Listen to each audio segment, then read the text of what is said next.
La réalité, c'est qu'au cours de ce mandat, conformément au plan local d'urbanisme de 2005, j'ai délivré une trentaine de permis de construire par an, ce nombre étant semblable à celui du mandat précédent. Il n'y a donc pas eu d'accélération de l'urbanisation de la Tronche. Nous avons aussi réaffirmé la nécessité de préserver les coteaux et les hameaux du haut de la commune et la vocation des espaces agricoles. Ce qui fait débat, et c'est bien normal, c'est l'aménagement du site du cadran solaire qui associe la ville, la métropole et l'État, qui était propriétaire du foncier. Il s'agit de créer sur les 3 hectares de l'ancien hôpital militaire un nouveau quartier au cœur de la ville dans une approche environnementale forte. Le projet a démarré en 2009, il y a plus de 10 ans. C'est le temps long de l'aménagement.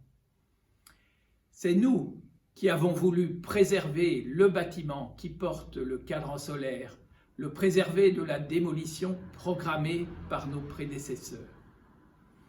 C'est nous qui avons voulu conserver la mémoire des lieux avec les murs et les sous-sols des bâtiments existants qui seront transformés en jardins de pluie.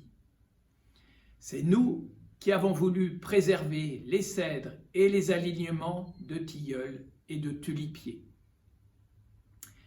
C'est nous encore qui avons voulu faire de cet aménagement un exemple d'économie circulaire et lui donner une haute qualité environnementale avec une grande partie des constructions en bois.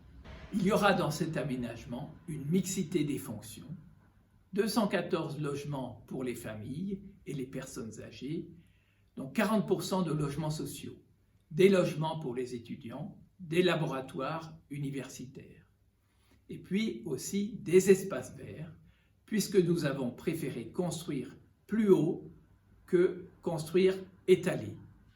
Il y aura ainsi plus d'espaces verts, sans compter les terrasses et les toitures végétalisées. Plus d'espaces verts que dans le site actuel où les parkings sont omniprésents.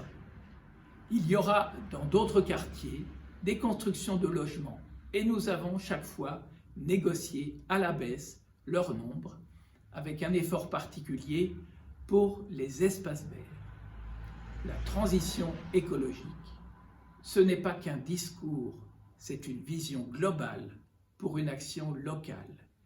Limiter l'étalement urbain, limiter les flux des automobiles à travers notre commune, conserver des zones naturelles et agricoles alors que la demande de logement est forte.